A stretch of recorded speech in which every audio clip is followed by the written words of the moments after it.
Magandang araw po sa ating lahat. Once again, we're continuing on our subject, Romans and Galatians. This is our, ilang lecture ba ito? Ilang lecture? Pangatlong lecture, no? Pangatlong lecture. The first lecture is the concept. No, we talked about the concept and the keywords of the book of Romans.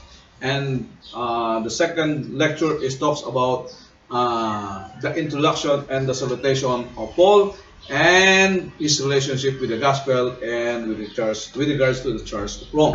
We discussed chapter 1, verse 1 until 15. Now we're going to discuss the second part, the second half of the revelation of the righteousness of God, which is what we call and the central, no, the main text or the central text or the central theme, no, of the book of Romans, which can be read in Matthew, Romans chapter 1, verses 16 to 17. Pakibasa natin. Romans chapter 1, verse 16 to 17. Hindi ko kinahihiya ang magandang balita sapagkat ito ang kapangyarihan ng Diyos para sa kaligtasan ng bawat sumasampalataya, unay sa mga Hudyo at gayon din sa mga Griego. Sapagkat sa magandang balita ay pinakita kung paano itinutuwid ng Diyos ang kaugnayan ng tao sa Kanya. Ito ay sa pamamagitan ng pananampalataya buhat sa simula hanggang sa wakas. Tulad ng sinasabi sa kasulatan, ang itinuring ng Diyos na matuwid sa pamamagitan ng pananampalataya ay mabubuhay. So we're going to discuss with regards to the power of the gospel, verses 16 to 17. Our outline is shame but not ashamed, no? And second is saving faith for sinners. At the same time, na letter C natin is sanctifying grace for saints. Sanctifying grace for saints. Our conclusion is what God requires for us, which is righteousness, is provided for us. The requirement for us has been provided by the Lord Jesus Christ. Now we're going to study the detail. The reason Paul is not ashamed of the gospel is because it reveals the very righteousness of God. I repeat, the very reason Paul is not ashamed of the gospel is because it reveals, the very righteousness of God. Bakit daw it reveals the very righteousness of God? No. Tandaan natin na ang Diyos po natin ang Diyos po natin ay matuwid. At dahil sa kanyang katuwiran, galit siya saan? Sa kasalanan.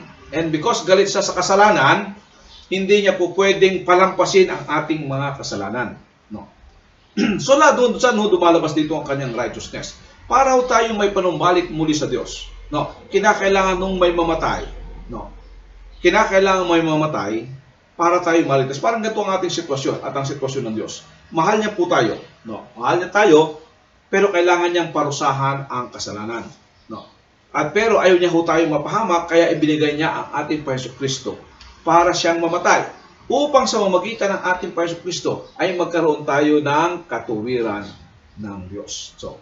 So the reason Paul is not ashamed of the gospel because it is the power of God for the salvation of everyone who believes, including the Jew and the Gentile. Including the Jew and the Gentiles. So, example natin, Paul tells us why he is unashamed or not ashamed of the gospel and eager to preach is not only because, not only in Rome but everywhere he goes. The reason is that the gospel is the power of God, to save everyone who believes. Kasi natin, it can only save everyone who believes. It will not save the whole world. Hindi ho maililigtas na kamatayan ni Kristo ang buong mundo. Kahit na po may capacity. May capacity ang kamatayan ni Kristo na iligtas ang buong mundo, pero hindi po ito effective sa buong mundo. Ito ay epektibo lamang po saan? Doon sa sasampalataya. It is the very revelation of the righteousness of God. Okay, the term for, draws verse 16 and 15 together. The letter giving an explanation for false desire mentioned in the former verse. The fact that Paul is convinced that the gospel is the power of God for salvation and is therefore not ashamed of it naturally leads to his desire to preach God's truth in Rome. the stress in the 4 is not so much on the fact that the gospel is for everyone, including the Romans, as true as that might be, but rather on its efficacy in saving only those who will believe. But why Paul says that he is not ashamed of the gospel? In the next clause, he says, because it is the power of God for salvation. No. But this does not tell us precisely why he is not ashamed. Kaya ang maraming mga assumption, no? Maraming mga suggestions with regards to the bakit sinasabi ni Apostol Pablo that he is not ashamed. No. So, only that he has no need to be ashamed for whatever reason, since the gospel is the expression of God's power. Kaya hindi niya ikinahiya at hindi niya pwedeng ikahiya dahil ito ang kapangyarihan ng Diyos. Therefore, since it is somewhat unclear, some have contended that the shame concerns the nature of the gospel itself. No, ito yung mga suggestions ng iba. After all, to the outsider, the gospel sounds like nothing more than the death of a Jewish carpenter, who himself was part of a small, somewhat insignificant nation under Roman dominion. In light of Paul's visit to the capital city, so the so-called gospel that included these facts might have seemed insignificant, something to be ashamed of. Yun ang sinasabi ng iba. No. While this explanation may be form part of the answer, wala nga pong maliwanag, ano? Kaya naglalagay lang ho yung iba ng mga haka-haka, no? Base ho doon sa mga other perception from other verses, no? And other comments of other people, no? It seems that another related solution presents itself in the book and better fits the second explanatory clause in 1:16, no? In Romans chapter 6 verse 1 and 15, the apostle is warding off the possible conclusion that the gospel leads to antinomianism. Ano po itong antinomianism? No. Ang antinomianism po is a perception that the belief of the gospel of God's grace lead to Lead to a life of fleshly indulgence. No, parang ito. Ang buhay pananampalatayang Kristiyano daw, yung sa biyaya ng Diyos. Ayan o. Nagtutulak sa tao upang mamuhay sa kasalanan. Kaya nga sinasabi ni Apostol Paul, Romans chapter 6 verse 1, hindi po posible, hindi po yun totoo. No, hindi po yun totoo. Marami din nagsasabi. Kaya nga iba hindi naniniwala sila doon sa sinasabing once saved is always saved. Kasi ano daw? Kasi pagkaligtas ka na, hindi po pwede ka nang gumawa ng kasalanan. Mali ang konsepto po natin. No, mali po ang konsepto natin ng kaligtasan. Ang konsepto ng Biblia po ng kaligtasan, once a person is saved, he is a new creation. If therefore you are a new creation, you cannot continue in sin. No. Kaya may mga nagsasabi ho na magiging lisensya yun sa pagkakasala. Mali ang pagkaintindi natin sa kaligtasan na ginawa ng Diyos sa atin. No. At yun din ang mga mali ding paniniwala na nagtutulak sa ibang maling mga paliwanag sa mga bagay na ito. No. This lawlessness, of course, would be something to be ashamed of. Kaya nga, no. But here in the opening of the letter, Paul wants to make it clear that his gospel is able to deliver the believer from sin. It is nothing less than the power of God, and for the reason he is not ashamed of. No, maliwanag ko sa sinasabi ng Apostol Pablo na ang ebanghelyo na kanyang ipinangaral ay may kapangyarihang magpalaya sa tao from sin. So, paano ka po magpapatuloy sa kasalanan kung ikaw ay pinalaya na ni Kristo from sin? Wala na yung kadena ng kasalanan sa ating mga liig. No.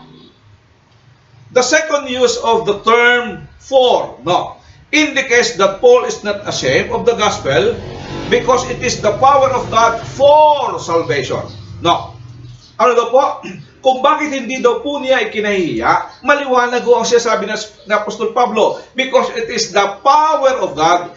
Pag sinabi doon natin yung salitang power, no, dunamis, wag po natin sabihin na the dynamite. Bakit po? We cannot apply dynamite during this time on the first century dahil wala pa pong dinamita ng first century. No. Kailan lang ba research po, kailan lang ba nagkaroon ng dinamita? No. Nobel Prize yata yan eh. Si Nobel yata ang ano yan. No. Because it is the power of God to salvation for the salvation of one who believes. No. Power and salvation were terms common in Hellenistic religion. I will repeat. Power and salvation were terms common in Hellenistic religion. Though Paul's background here is probably to be found in the Old Testament, such a rich original Old Testament background includes God's power and deliverance even throughout his dealings with Israel, and now in the gospel, the message concerning the foolishness of the cross with regard to salvation includes both the negative aspect of being forgiven for all sin and delivered from the penalty of sin, but it also includes in it the positive idea of a personal relationship with God.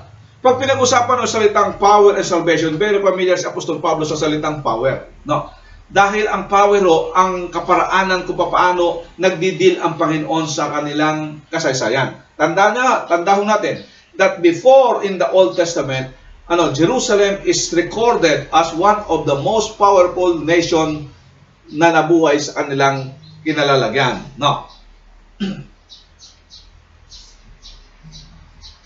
So, the restoration of a relationship previously ruined through sin, ang kapangyarihan kayang ibigay ng tinatawag nating mabuting balita ng ating Panginoong Hesukristo. Ayon sa sinasabi niya sa kanyang mga bahagi ng ibang sulat pa sa Roma. According to Paul, it is only the basis of the cross that affects the power of God and restores the relationship between sinner and Lord. Tingnan natin, Romans chapter 5, verse 10 to 11. Romans chapter 5, verse 10 to 11. Dati, tayo mga kaaway ng Diyos, ngunit tinanggap na niya tayo bilang mga kaibigan sa pamamagitan ng pagkamatay ng kanyang anak. At dahil dito, tiyak na maliligtas tayo sapagkat si Kristo ay buhay. At hindi lamang iyan, tayo nagagalak dahil sa ginawa ng Diyos sa pamamagitan ng ating Panginoong Hesukristo, sapagkat dahil sa Kanya ay tinanggap tayo bilang mga kaibigan ng Diyos. So ito po yung mensahe ng cross. Ito ang mensahe ng cross na nagbibigay ng kapangyarihan ang Diyos, na nagbabalik ulit, nagpapanumbalik o nagre-restore sa relationship between the sinner, the lost sinner, and his Lord, na resulta ho ng kasalanan.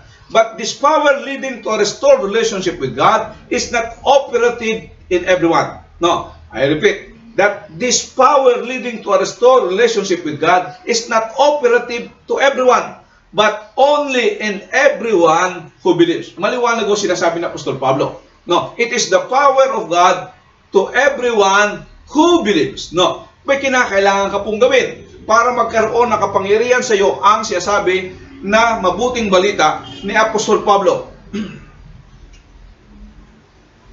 Paul make abundantly clear throughout the letters to the Romans, salvation is by faith alone. No, sinasabi ko sa Romans chapter 3. Verse 21, subukan natin hanggang 22. Ngunit ngayon, nahayag na kung paano ginagawang matuwid ng Diyos ang tao.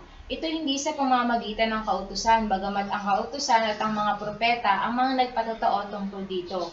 Ginagawang matuwid ng Diyos ang lahat sa pamamagitan ng kanilang pananampalataya kay Jesucristo, walang pagkakaiba ang mga tao. Ano daw po? Paano daw po ginagawang matuwid ang tao sa magitan ng kanilang pananampalataya kay Kristo? Sa madaling salita, kinakailangan natin ng our response of faith. No, kung wala ho yung pananampalataya, hindi po tayo ituturing na matuwid ng Diyos. So ang pananampalataya po, ang kaligtasan is by faith alone. Maliwanag po yan sa Roma. Wala hong kinalaman ang ating mabubuting gawa para ho tayo maligtas. No, ulitin ko po, wala pong kinalaman at walang mabuting ibubunga yung ating mabubuting gawa. Sumimba ka man po ng sumimba, mag-alay ka man ng mag-alay, o ialay mo man ang iyong buhay, pero walang pananampalataya, walang kwenta ho yan. No, ang may kwenta ay ang tunay na pananampalataya. At ang tunay na pananampalataya magre-resulta sa tinatawag po nating mabubuting gawa. No. So maliwanag po sa atin na kay Apostol Pablo na ang kaligtasan ay sa mamagitan ng pananampalataya. And the gospel deals with the issue of sin and alienation with God. No. All men are freely offered the gospel irrespective of nationality. Lahat po ay inopera ng Ebanghelyo. Kahit anuman pong bansa ka, anuman po ang kulay mo, anuman po ang relihiyon mo, anuman po ang iyong kasarian, anuman po ang edukasyon mo, wala pong exempted. Those who trust in the gospel of God concerning His Son will experience the power of God for salvation. I repeat, those who trust in the gospel of God concerning His Son will experience the power of God for salvation. Thus, the offer is universal, but participation is limited to those who trust. No. Verse 17.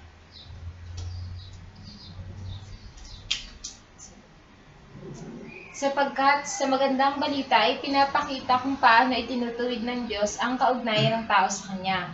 Ito ay sa pamamagitan ng pananampalatayang buhay sa simula hanggang sa wakas. Tulad ng sinasabi sa kasulatan, ang itinuturing ng Diyos na matuwid ay sa pamamagitan ng pananampalataya ay mabubuhay. Okay, pasinin niyo po, nagsumpisa namin sa salitang sapagkat. No? Sa English, ano yung sapagkat? Therefore, Therefore, for. No? For. The word for takes us back to the preceding idea in verse 16 about the gospel being the power of God for salvation. How is that so? Paul knows that the gospel saves because it reveals the righteousness of God. We may understand the expression righteousness of God in a broad sense, referring both to God's saving activity and the resultant status of those who have been saved. They are now in a right relationship with Him. The stress, however, falls on the later idea here, on the former, in Romans chapter 3, verses 21 to 26. No, Romans chapter 3, verses 21 to 26.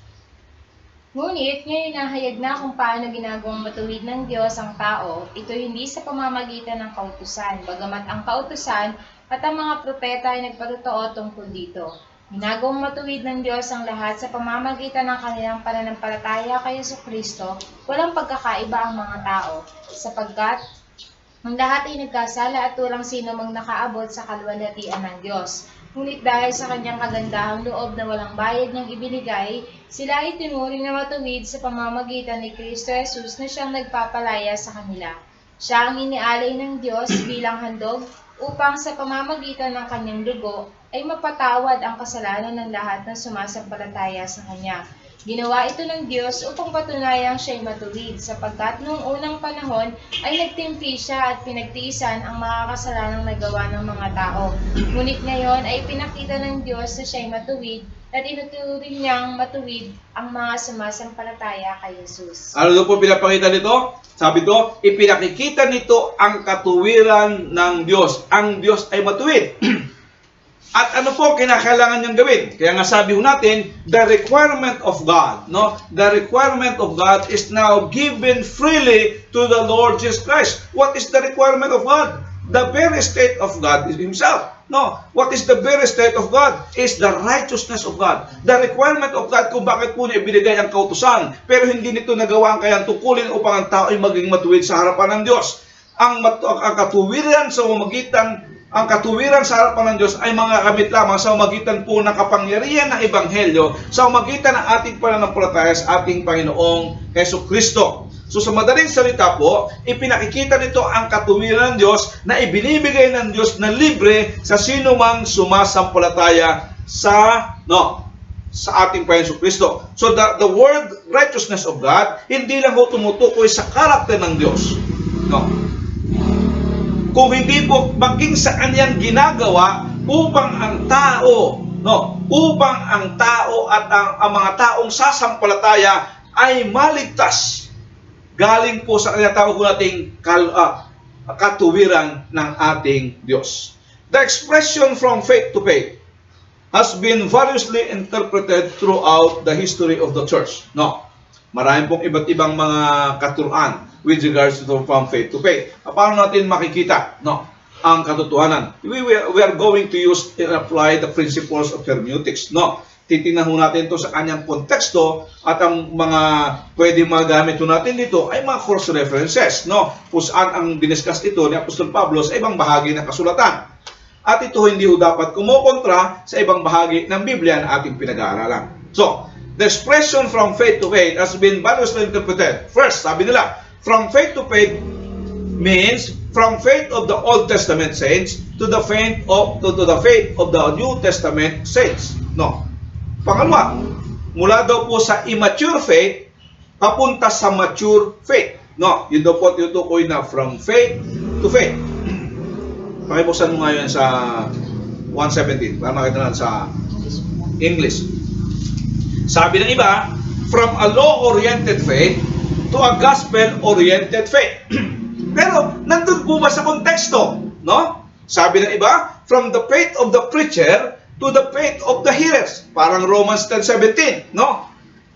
Sabi ng iba naman, from present faith to the future faith, no? From a shallow faith to a deeper faith. No. Sabi ng iba, from God's faithfulness to man's faith. No. All of these have some truths in them, but fail to deal adequately with the connection of this statement with the following quotation from Habakkuk chapter 2, verse 4. Pakibasa nga sa atin 17 ulit sa English.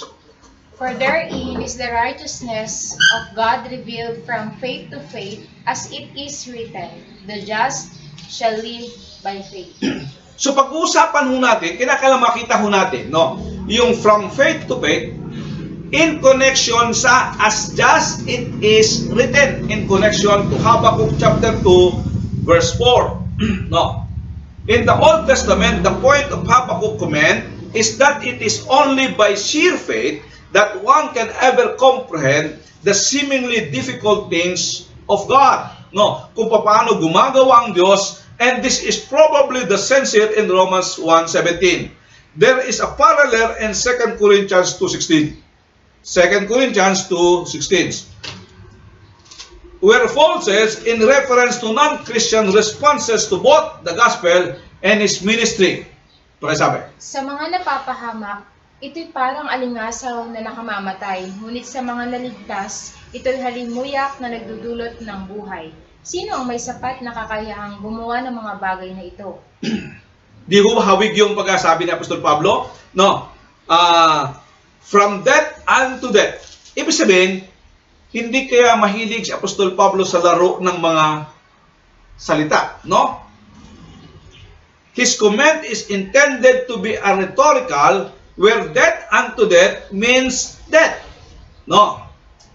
Thus we may say that the phrase from faith to faith, Paul is simply arguing that it is by faith and faith alone that one receives his righteous status and understand God's work of saving sinners. No. Hindi ko kaya yun lang ang sinasabi ni Apostol Pablo? No. That by faith and faith alone that one receives this righteous status, no? Righteous status, and understand God's work of saving grace.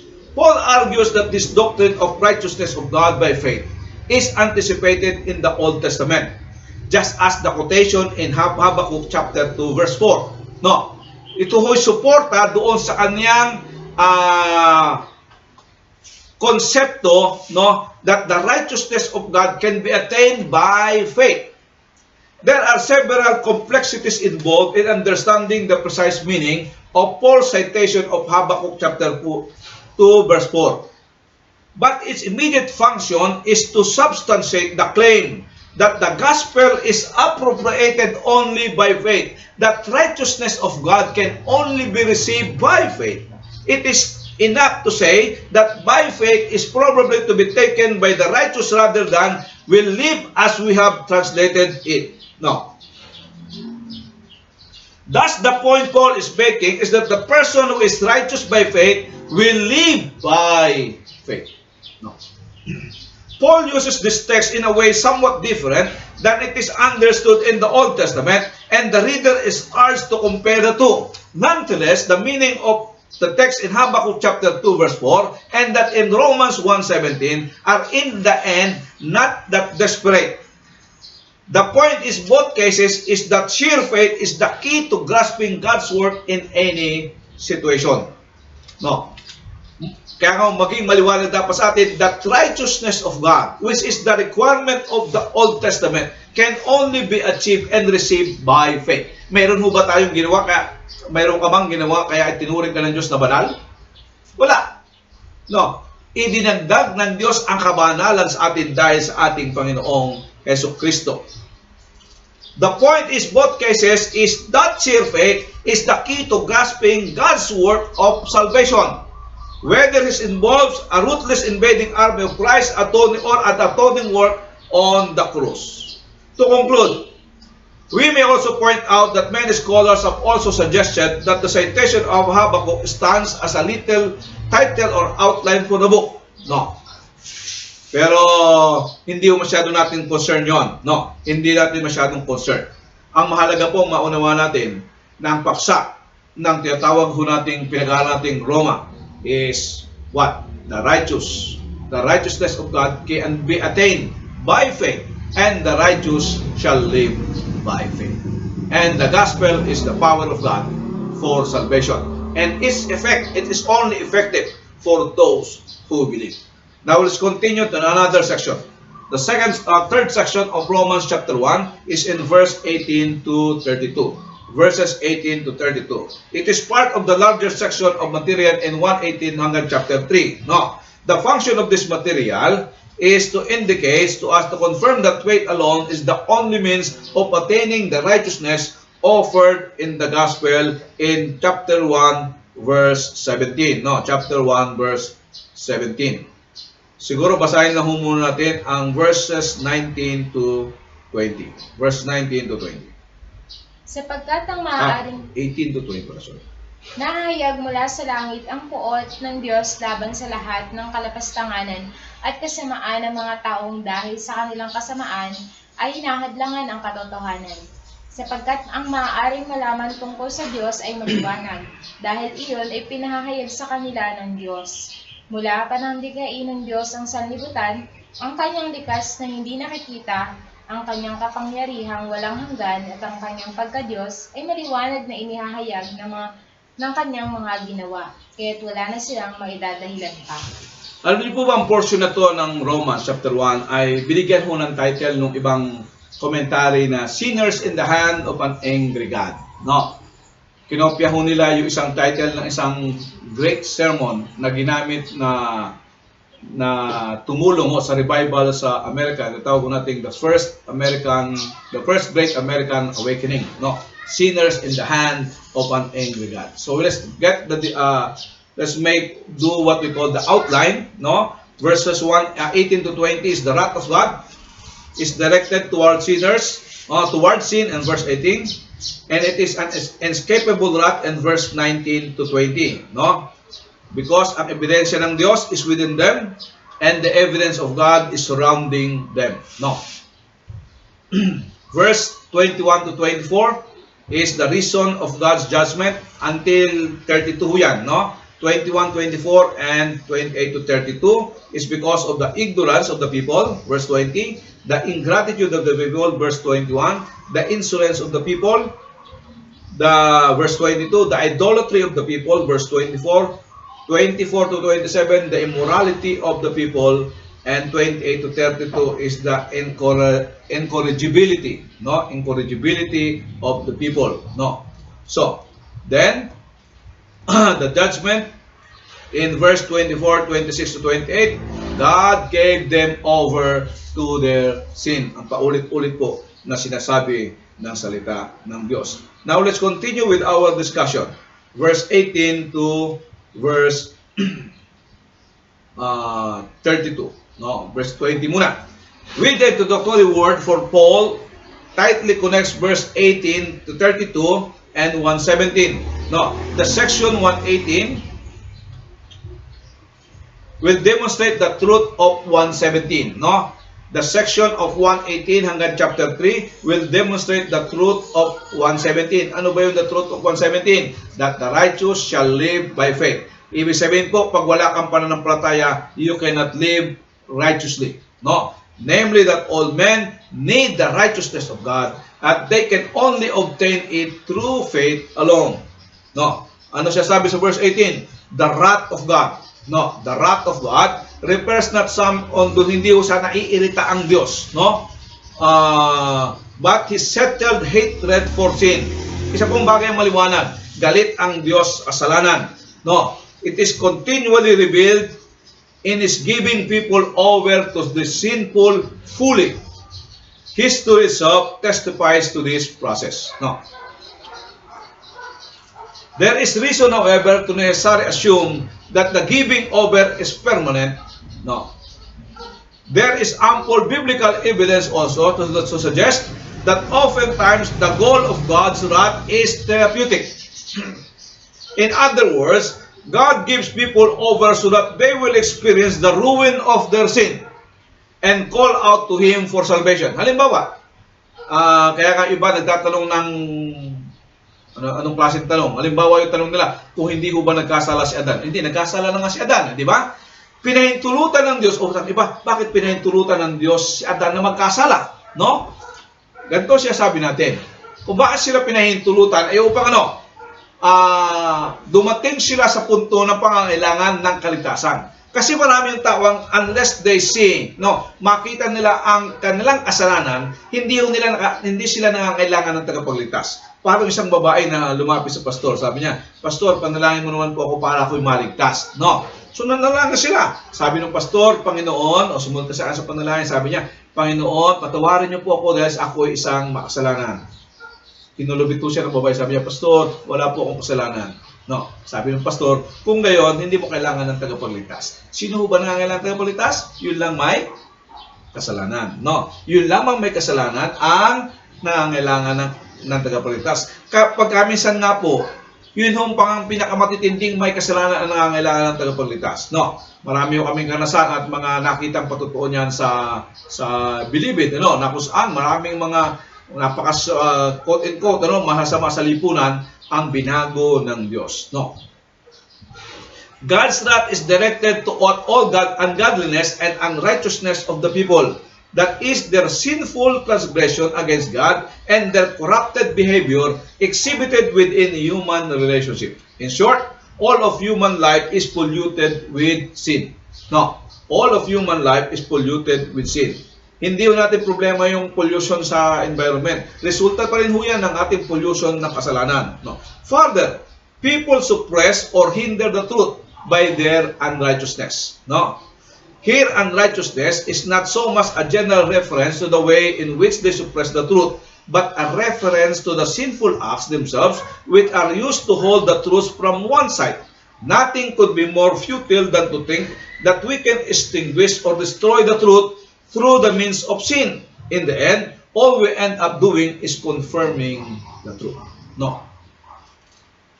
Diba, marami yung tao ngayon na nabubuhay in denial, no? In denial. But the truth, do they suppress? No. Kaya ho ba nilang pigilan? Kaya ho ba nilang itago? Undoubtedly, it refers to the truth about God, His power, authority, and the fact that we are accountable to Him as our Creator. No. Verses 19 to 20.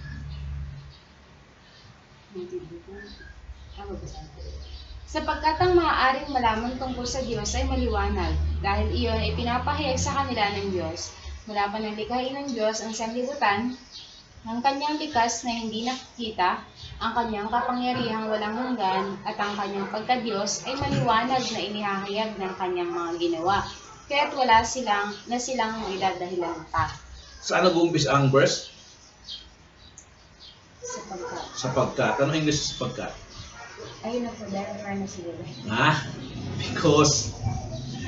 Because. Diba?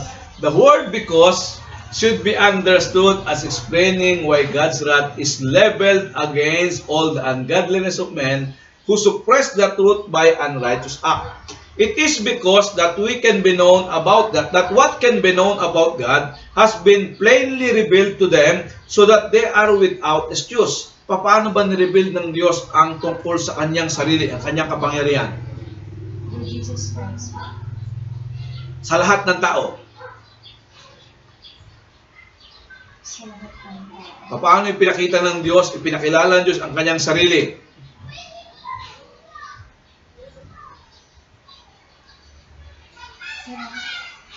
Sa pamamagitan ng yung katangian ng Diyos. Paano yung pinakilala? Sa magitan ng kanyang kapangyarihan, sa magitan ng kanyang mga nilikha. No? Di ba? Mayroon tayo tinatawag na dalawang klase ng revelation. Ano yung tinatawag na dalawang klase ng revelation? Special and general revelation. Ayun, ano yung general, kasama sa general revelation? Tatlo yun. Nature, history, conscience. Yan. Nature, history, and conscience. No?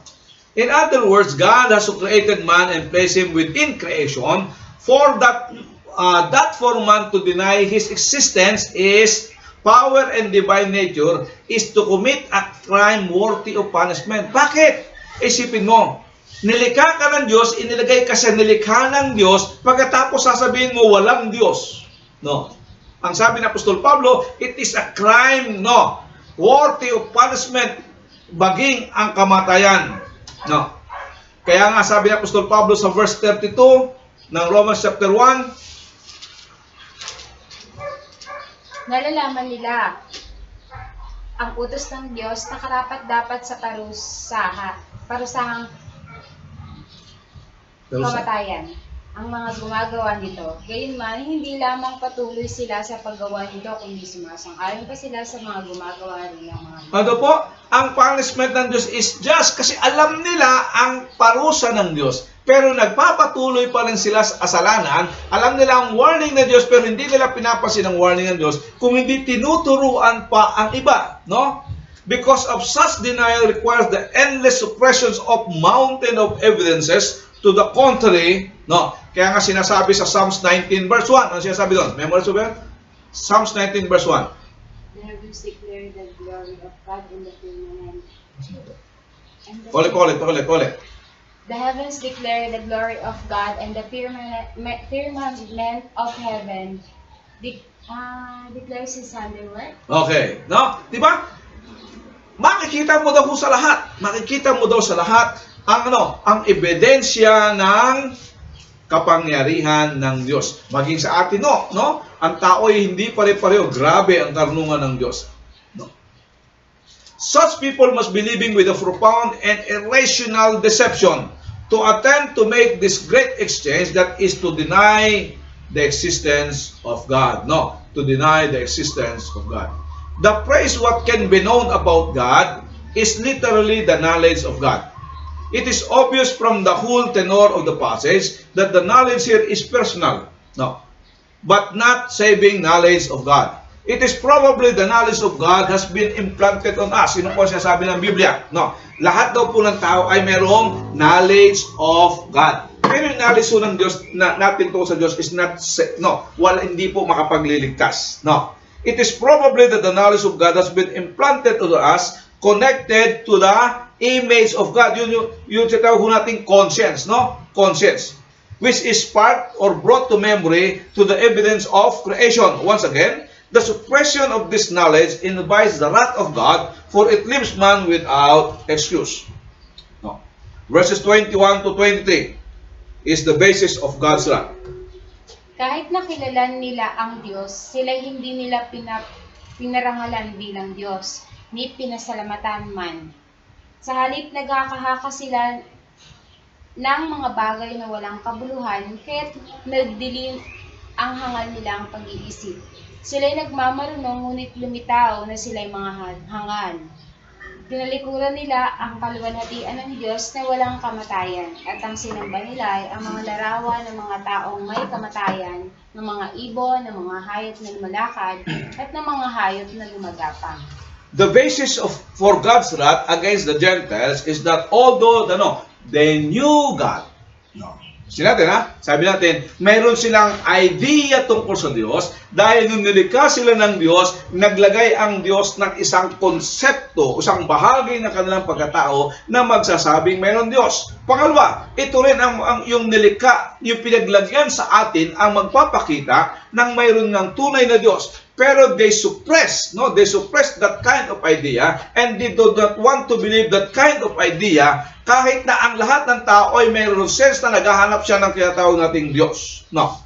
And because of that, they claim to be wise, they neither glorify God nor give thanks to Him, But instead, sabi ko, they become futile in their thinking, darkened in their foolish heart, and exchange the glory of God for idolatry. No.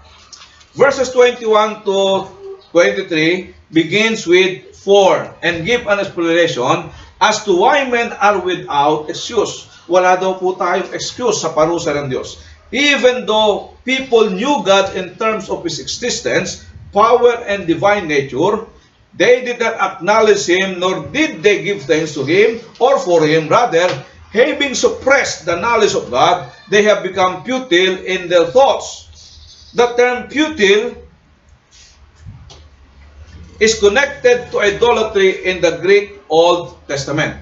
I repeat, the term futile is connected to idolatry in Greek Old Testament. No. And this is probably the background underlying Paul's thinking here. Therefore, to suppress the knowledge of God is to engage in the futility of idolatry. I repeat, to suppress, yung hindi daw po pagkakilala ng kaalaman tungkol sa Diyos, no, is to engage in the futility of idolatry.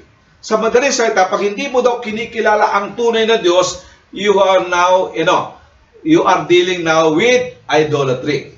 No. So, ibig sabihin, meron kang ibang Diyos. At ano ang ibang Diyos? Posible ang sarili mo ang iyong Diyos, o kung meron kang ibang Diyos, at ang sinasabi ng Bible tungkol sa idolatry, it is nothing. No. Idolatry is nothing. You're giving yourself nothing. A non-entity, since an idol is in reality nothing. Bakit nothing? Sabi nga ng mga sumulat ng mga propeta, ang idol ay isang kahoy o isang bato na pinutol, tapos inugitan, no? Nilagyan ng kamay, nilagyan ng paa, binihisan, ipinatong sa isang tungtungan at dinamitan, then pagkatapos niluluhuran, no? Isipin niyo, matapos mong gawin yan, luluhuran mo. Sabi niya, may kamay, hindi nakalalakad, paano siya nakakasayaw? Isasayaw mo siya. Paano siya makakalakad? Ilalakad mo siya. Hindi nga siya makapagsabi ng bibig. May bibig siya, no? Pero hindi siya makapagsalita. May mata siya na hindi makakita. No? May tenga siya hindi makarinig.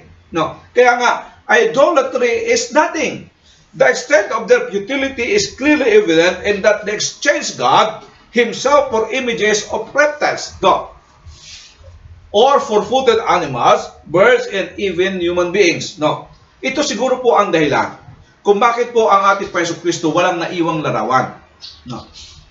Wala na iwang larawan nung siya po'y nabuhay dito sa lupa. Marami naman hong pintur nung panahon yon. Pero isipin niyo po, wala man lang nakapagpintura ng kanyang mukha. Sikat na sikat to ang ating Panginoon Kristo, no? Idol siya, idol siya ng marami, no? Pero wala man lang guhit ng kanyang mukha. Wala nakapag-ukit ng kanyang mukha. Nung panahon niya, uso ang pagpipinta, uso ang pag-ukit. Pero wala nakagawa. Dahil hindi yung pinahintulutan ng Diyos, because God doesn't want, mayroong idols. Ang idols sa Bible ngayon, hindi lang tumutukoy sa larawan, no? Kundi sa anumang bagay na ipinapalit natin sa Diyos. While idols can reduce the demand on a guilty conscience, they cannot save. As God repeatedly warns, idolatry is the replacement of God, and true knowledge of Him with any other, de facto inferior or object of worship.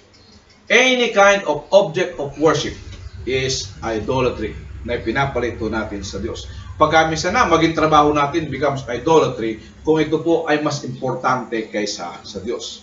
The ironic thing about all of this is that people arrogantly annex for themselves the claim of wisdom when they replace the worship of God, who is immortal, for the worship of His creation, which is mortal.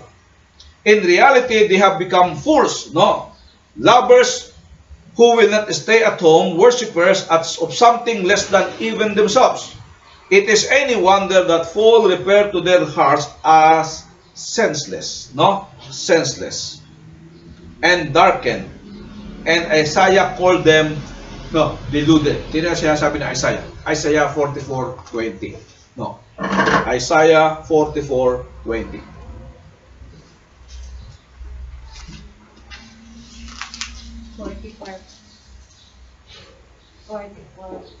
20.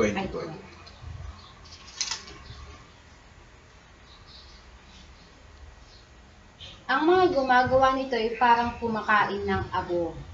Lubusan na siyang nailigaw ng kanyang maling paniniwala at mahirap nang ituwid.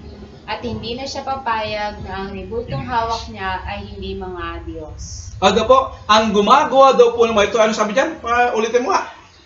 Ang mga gumagawa nito ay parang kumakain ng abo. Kumakain ng abo. Ano pa? Lubusan na siyang nailigaw ng kanyang maling paniniwala at mahirap nang ituwid. At hindi siya papayag na ang ribultong hawak niya ay hindi mga Diyos. Yan. Yun po ang sinasabi ni Isaias, no? Na tungkol ho sa mga sumasamba sa mga rebulto. Sila ay nadaya at hindi sila papayag na hindi Diyos yung kanilang sinasamba. No. Okay, tutuloy natin. Verse 18 to 23 po rin tayo. Anong napatapos mong basahin? Anong natapos mong tatakal niya? 18 18 to to 20. 20. No. Kasi tapusin ko lang muna ito. Okay. 21 to 23. 21 po. Kahit nakilala nila ang Diyos, sila hindi nila pinarangalan bilang Diyos at pinasalamatan man. Sa halip nagkakahaka sila ng mga bagay na walang kabuluhan, kaya't nagdilim ang hangal nilang pag-iisip. Sila'y nagmamarong, ngunit namitaw na sila'y mga hangal. Tinalikuran nila ang kaluwalhatian ng Diyos na walang kamatayan, at ang sinamba nila ay mga larawan, nabasa na po pala, ng mga taong may kamatayan, ng mga larawan, mga ibon, ng mga hayop na lumalakad, ng mga hayop na gumagapang. Okay. Yan ho ang basis, no? Yan ang basis of God's wrath and any other person who acts accordingly. In short, people suppresses the obvious knowledge of God in creation, a fact which places them under His wrath. No. So ngayon pag-usapan natin, in verses 24 to 32, we will see how He has carried out His wrath against people who suppress His existence, power, and divine nature. The result of God's condemnation of the Gentiles for their suppression of the truth about His eternal power and divine nature is that He has given them over to their desires for sin, to the point where they are full of it and encourage others to sin as well. So verses 24 to 25, the result of God's condemnation of the Gentiles for the suppression of the truth about His eternal power and divine nature is that He has given them over to their desires for impurity, to the point where they have engaged in sexual perversion and have exchanged the truth about God for a lie, including the worship of creation instead of the Creator. Tingnan natin verses 24 to 25. Kaya tinayaan na sila ng Diyos sa kanilang maruming pagnanasa hanggang sa hindi na nila mapigil ang paggawa ng kahalayan sa isa't isa. Tinalikuran nila ang katotohanan tungkol sa Diyos at pinaritan ng kasinungalingan. Sinamba nila at pinaglingkuran ng mga nilikha sa halip na ang lulikha, na siyang dapat pagpurihan magpakailanman. Amen. Pakita ho natin ang connection ng idolatry and sexual immorality. No? Anong connection? Ang idolatry first and then it goes to sexual immorality. The expression God gave them over means the process envisioned in Romans chapter 1 verse 18 to 32 is not simply the natural course of events, but an ongoing history directed by a sovereign God who makes decisions which affect people, societies, and culture. The thought is truly a frightful one. It is reminiscent of Pharaoh's turning back on God and in turn having his heart judicially hardened by Yahweh. Makikita ko natin Exodus chapter 9 verse 16. No, ito yung expression na ginagamit po dito, na God gave them over. No, na kapag ikaw matapos ipakita ng Diyos ayo ang kanyang kapangyarihan, hindi ka pa rin maniniwala anong ginawa ng Diyos kay Paraon. Exodus 16. 9:16. Ngunit hindi ko ginawa iyon upang ipakita sa kanya ang aking kapangyarihan at sa gayoy maipahayag ang aking pangalan sa buong daigdig. Romans 9:17.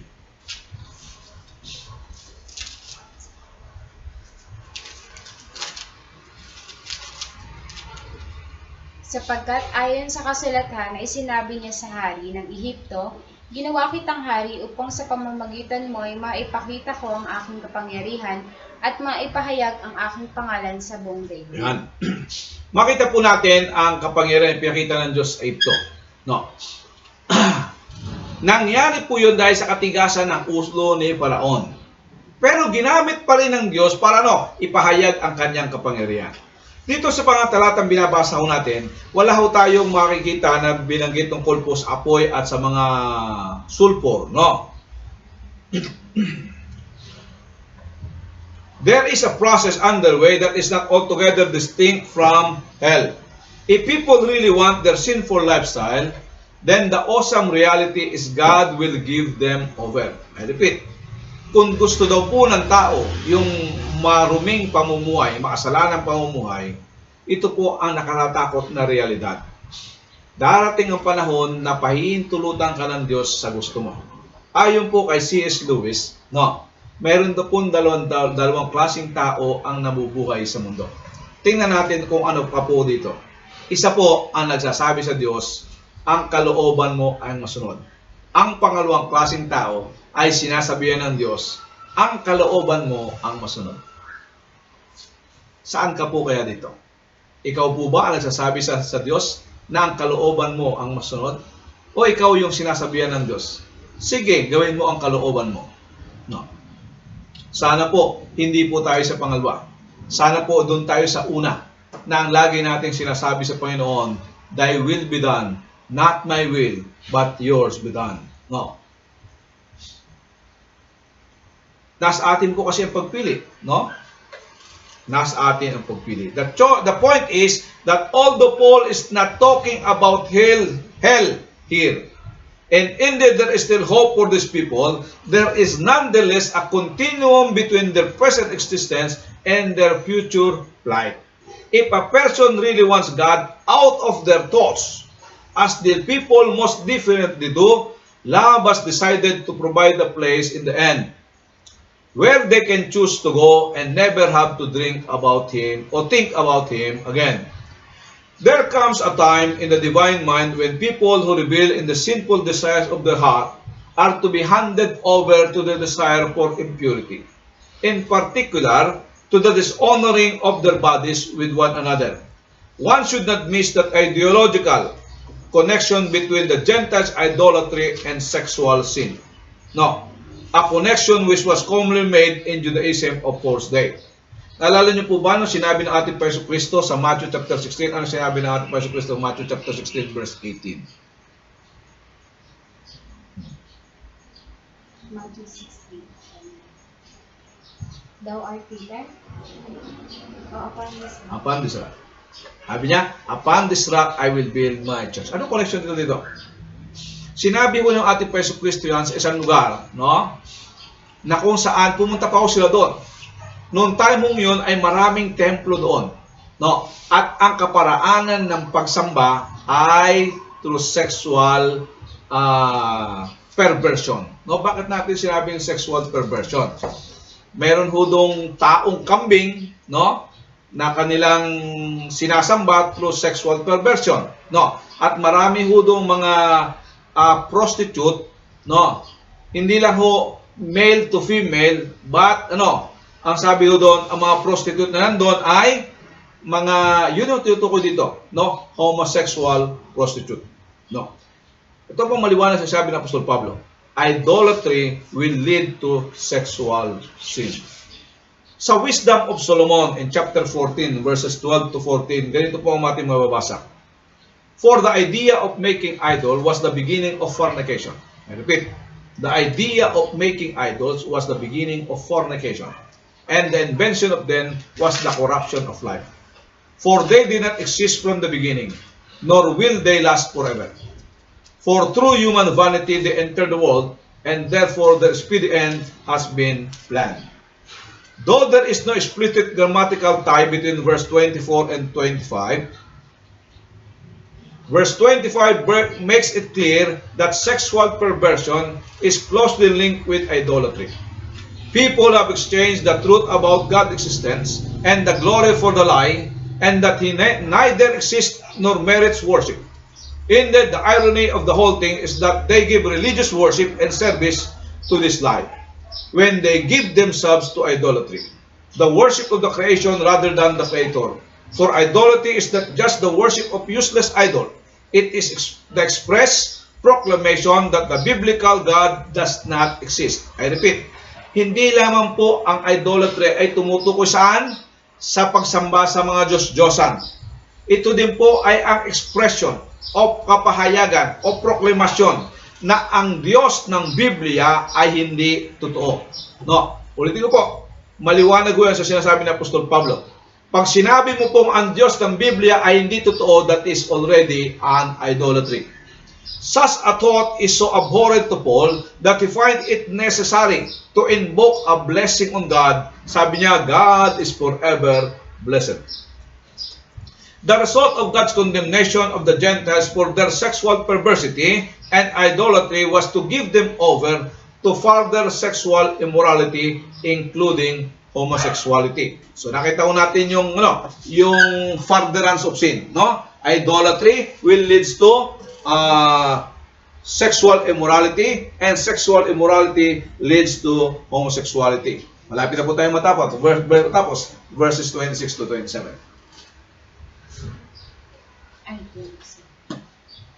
Then, dahil dito hinayaan sila ng Diyos sa mga halay na pagnanasa. Ayaw nang makapagtalik ng babae sa lalaki ayon sa likas na kaparaanan, at sa halip ay sa kapwa babae sila nakikipag-ugnayan. Ganoon din ang mga lalaki. Ayaw na nilang makipagtalik sa mga babae ayon sa likas na kaparaanan, at sa kanilang kapwa lalaki sila nahuhumaling. Ginagawa nila ang mga kasuklam-suklam na bagay, kaya sila'y paparusahan ng nararapat sa kanilang masasamang gawa. Paul repeats his refrain, God gave them over, no? Ibinigay na sila ng Diyos sa kanilang masasamang gawain.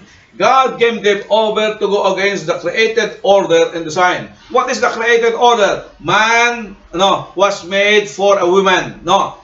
God created Adam and Eve, not Adam and Steve, no? The thought of this judgment is horrifying since the people are totally unaware of it.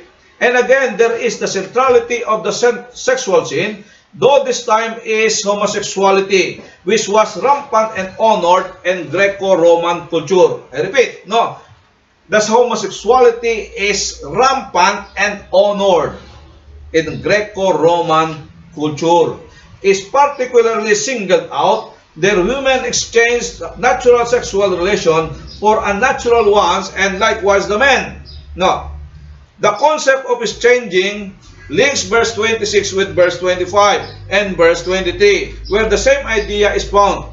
People could not stomach the truth about God, so they sought to exchange it for a lie in order to accommodate their sinful desires and lifestyle. Note, the reason women are mentioned first.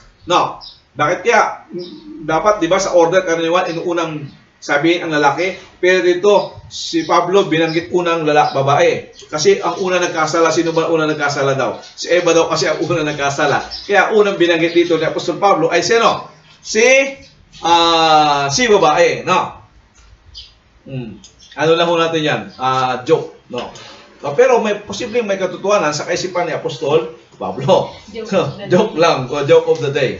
The expression and flame in their passion is a strong expression that once having left the proper course given in the created order, man burned with intense desire, to be sexually involved with other man in shameless acts. One cannot help but think of the men of Sodom and Gomorrah, who burned with passion to have sex with Lot's two guests. Sa Genesis chapter 19. But there are consequences for that perversion. Paul says that they receive in themselves the due penalty for their error. Kaya kung makikita nyo ngayon, ang daming sakit, resulta ho ng sexual perversion. Ang daming sakit, resulta ng sexual perversion. God could not simply allow man to suppress the knowledge of Him and to attempt to replace it with idolatrous notion and sexual immorality. There must be punishment for such action. The penalty then for such error or wandering from God was to give men and women over increasingly to the experience of their own unsatisfying lust. No. Kasi yung mga nakadaan po dito, no, it becomes unsatisfying. Bakit to? Kasi they want more and more and more and more and more hanggang hindi mo alam kung ano talagang gusto mo. The experience of internal torment and futility which results is agonizing if repentance is not sought, the ends is disastrous. No. The result of God's condemnation of the Gentiles, verses 28 to 32. Since they judged it of no value to have God in their knowledge, was to give them over to their sin to the point where they have become full of it and encourage others to sin as well. 28 nga. Dahil ayaw nilang kilalanin ang Diyos, sinayaan sila ng Diyos sa masamang pag-iisip, sa mga gawaing kasaklam-saklam. Yan. Continuing on, Paul says that just as people did not see fit to acknowledge God, He gave them over to a depraved mind. No? Pag sinabi natin depraved mind, talagang wala nang kapag-asa yung pag-iisip natin. To do the things that are not fitting, the expression to see fit to acknowledge God is literally did not approve to have God in their knowledge. No? Hindi ho nila parang ganito. Ayaw nilang tanggapin na may Diyos. No? Ayaw nilang kilalanin ang Diyos. The word approve means to test or to examine, to come to a conclusion based on evidence, and the idea of knowledge always means moral or religious knowledge. The point Paul is making then is this: men and women tested the idea of God, and having concluded that He would destroy their freedom, no, made the conscious choice to dispel Him from their thinking. Ano po siya sabi ng Apostol Pablo? Tinest daw ng tao kung may Diyos nga. And they found out na mayroong Diyos. Pero ang nakita nila sa Diyos ay ganito. Ang Diyos ang magiging hadlang para magawa nila ang kanilang gusto. And because of that, inalis nila sa kanilang kaisipan ang katotohanan na mayroong Diyos. Bakit? Kasi nga, mahadlangan sila sa kanilang gusto. Ang Diyos ay KJ. Ang relihiyon ay KJ. No? So, they made a conscious choice, no, to dispel God from their thinking. But since we are instinctively religious, we cannot go from God to nothing, for that would be impossible. But instead, we go from God to idols. Ibig sabihin, pag pinalitan mo ang Diyos, meron kang idolo sa buhay mo. It's either yourself or other gods. At least the latter makes no moral demands on one conscience and life. But guess what? People may have disapproved of God, but He has disapproved of them. No, pwede mong sabihin walang Diyos. No, pwede mong i-disapprove ang Diyos. Pero ikaw din ay dinisapprove na rin ng Diyos. Paul play of words is rich here. No, mayaman ang laro ng salita ni Apostol Pablo. He says that God gave us over to a depraved mind. Literally, unapproved mind. Bakit? Because the approved mind is towards God. The unapproved mind is toward sin and total depravity. In order to do things that are not fitting, things that are not in accord with the will of God, expressed in the created order, such is the divine response to rejection. We disapprove of God in our thought, so He gives us over to a disapproved thinking. Inalis ho natin ang Diyos ating kaisipan, sinabi natin wala ang Diyos, so ano? Ipinahintulutan na po tayo ng Diyos sa mga bagay na walang kabuluhan na hindi makapagdadala sa atin sa Diyos. Verses 29 to 31 is the list of moral vices where common and secular moral writings of Paul's day and even in the New Testament at up to sa ating kapanahunan ngayon. However, has sufficient differences from Greek or even Jewish sources to show that he is not simply taking over uncritically the list of other ethical systems. There is assonance among some members in the list which tends to support the thesis that the order is not that important. Tingnan natin, verses 29 to 31. Naging alipin sila ng lahat ng uri ng kasamaan, kabuktutan, kasakiman, marunuming pag-iisip, pagkaingit, pagpaslang, pagtatalo, pandaraya, at masasamang hangarin. Sila'y naging mahilig sa tsismis, mapanirang puri, nasusuklong sa Diyos, walang pakundangan, mapagmataas, mayayabang, mapagkatha ng kasamaan, at suwail sa magulang. Sila'y naging mga hangal, mga taksil, mga walang puso, at di marunong lumingap sa kapwa. Okay. Yun pa talata po ito, 29 to 31. No? Ang iba't ibang mga kasalanan is divided into three groups. The first group ay, sabi doon, yung mga napuspos. Pasin natin verse 29. Paulit niya, verse 29. Naging alipin sila ng lahat ng uri ng kasamaan. Yan. No? Ang unang category ay yung they become slave of that different kind of sin. No?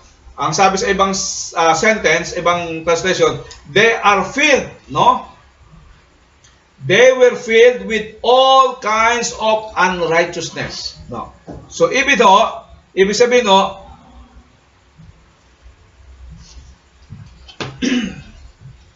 meron pa rin pag-asa. No? Meron pa rin pag-asa kasi sa kanila nga po ang offer ng kaligtasan. Because for all have sinned and fall short of the glory of God. The term unrighteousness is the term Paul used twice in 1:18. The fact that it held up the list of vices shows it broad field of meaning and is probably intended by the apostle to define the reader that the unrighteous condition of men is due to their suppression of the truth. Kilalanin po natin ang katotohanan at mapupunta sa atin ng ang katuwiran ng Diyos. Pansinin mo natin, ang unang kasalanan is unrighteousness. No? The unrighteous condition of the people is the result of our suppression of the truth about God. No. The term wickedness means baseness or maliciousness. No. Ibig sabihin po, never being satisfied with what we have. It is a direct indictment regarding God's ability to provide to His creation. The term malice means to have an ill will toward someone or to be full of vice. In the second section, Paul continues by saying that they are ripe, no? Sila ay puno na, brimming with envy, no? Nag-uumapaw, no? O sa hidog na sila. No, punong-puno sila ng punong-puno sila ng envy, inggit, puot, pagpatay, no? Pag-aaway, deceit, pandaraya, or hostility. There are 12 nouns in the third sections of the list. That is, people, no? Tungkol sa iba't ibang klaseng tao. Ano iba't ibang klaseng tao? People are gossips. Ano yung gossips? Chismoso, siete, no? Who attempt to destroy others by undermining reputation. Similar to this is the idea of slander. It means to speak evil of someone. Further, they are haters of God. No, as evidence particularly in the suppression of the truth about His existence, their moral baseness, and their passion for idolatry. The term insolent may refer to more than impertinently insulting others of lower economic or social status in life, but can involve a measure of violence as well. The term arrogant is used only in unfavorable sense in Greek literature and refers to haughty spirit, to the one who must always show himself above others, di ba? Gusto sa, di ba, sa mga kwentuhan madalas, sino lagi panalo? Ako lagi ang panalo, no? The following term, boastful, conjures up similar thought as well. These people go beyond the normal sins, for they are contrivers of all sorts of evil. They are able to invent ways of doing evil against God and particularly against their neighbor. They are disobedient to their parents. No? Sa panahon natin yon, di ba? Kaya nga mahirap pong ibalik ang estudyante ulit sa school. No? Mahirap pong disiplinahin yung mga bata. No? Once again, bulking the created order. But because the created order, they have to follow. No? They have to honor their parents. They are senseless. That is, without moral understanding and keeping the truth, justice, and due regret for the heinous nature of their abominable thoughts and acts.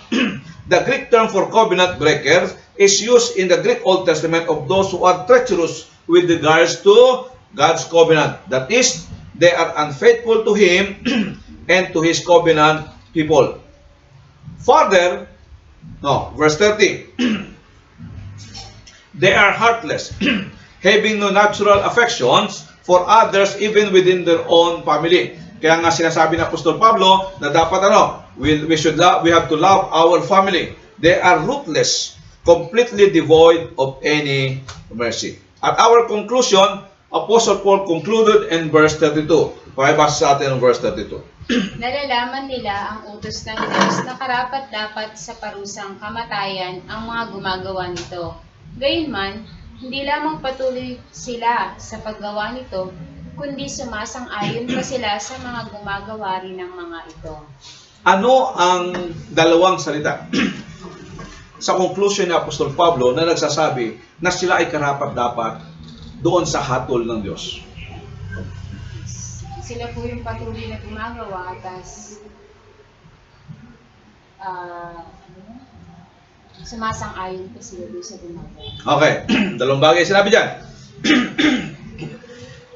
Alam nilang mali, nagpapatuloy silang ginagawa at ini-encourage pa ang iba na magpatuloy sa kanilang ginagawa. No. O nagtuturo pa sa iba na magpatuloy sa ganong klaseng gawain. Paul is not saying that encouraging others to sin is necessarily worse than committing the sin themselves. Instead, he seems to be arguing that we are equally bent or damning ourselves as we are on delivering others to damnation. The knowledge Paul is referring to here is undoubtedly that which he has already forcefully made in reference in verse 19, 20, 21, 28 tungkol sa kalaman tungkol sa Diyos. People know via their conscience, which itself is sparked through God's creation. No, wala hong tao ang exempted dito.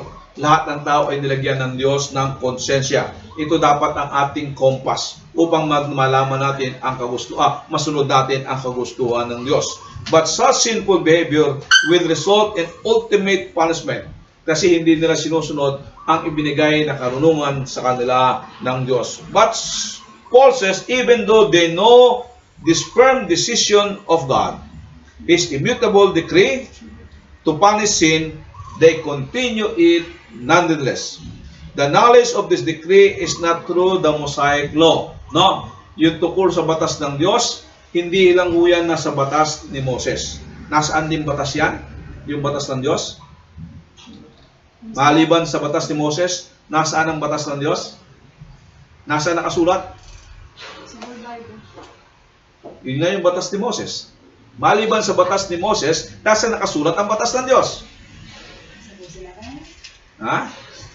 Nasa mga konsensya, no? Nasa mga konsensya, maliwanag po yan na sinabi ng Apostol Pablo sa Romans chapter 2, verse 14 to 15. At dito tayo magtatapos. Romans chapter 2, verse 14 to 15. Kapag ang mga hintil na hindi sakla ng kautusan ay gumagawa batay sa panuntunan nito ayon sa kanilang likas na pag-iisip, ito ay nagiging kautusan na para sa kanila. Pinapakita ng kanilang mga gawa na nakasulat sa kanilang mga puso ang panuntunan ng kautusan. Pinapatunayan din ito ng kanilang budhi sapagkat kung minsan sila'y sinusumbatan nito at kung minsan naman sila'y pinagtatanggol nito sa kanilang isipan. So, ibig sabihin po, walang exempted. Whether you're a Jew or a Christian na nakakaalam mo ng kautusan ni Moses, o kaya naman hindi mo pa naririnig o nababasa ang Biblia, walang exempted sa Diyos. Kasi kung hindi mo nabasa ang Biblia, sa iyong konsensya, isinulat ng Diyos ang kanyang batas. No. Ano po dapat natin gawin? Napakalaga po na makilala natin ang katuwiran ng Diyos na siyang kaparaanan ng Diyos para sa ating kaligtasan. Tandaan po natin, sa Romans chapter 1, ang mensahe ni Apostol Pablo is the righteousness of God has been revealed to us. And it is, ito ho'y inaalok ng Diyos freely sa pamamagitan ng sa Ebanghelyo ng ating Panginoong Jesucristo. Ang susi po ay ang ating pananampalataya sa ginawa ni Kristo para sa atin na binigyan niya po tayo ng katuwiran ng Diyos. Once again po, in behalf of Eastern Evangelical Theological Seminary, magandang hapon po sa ating lahat. If you have questions, feel free to text us in our numbers. 0956-016-9522 or 0927-705-4531. Okay naman po sa ating Facebook. Faith Seminary. Pwede po kayo mag-message sa Faith Seminary or sa ating Facebook page. Far Eastern Evangelical Theological Seminary. Yan. Ang ating pong location ay matatagpuan sa Santo Niño First, San Jose City, Nueva Ecija. once again po, magandang araw po sa ating lahat. Pagpalain po tayo ng Panginoon sa ating paglago sa pagkakilala sa Kanya.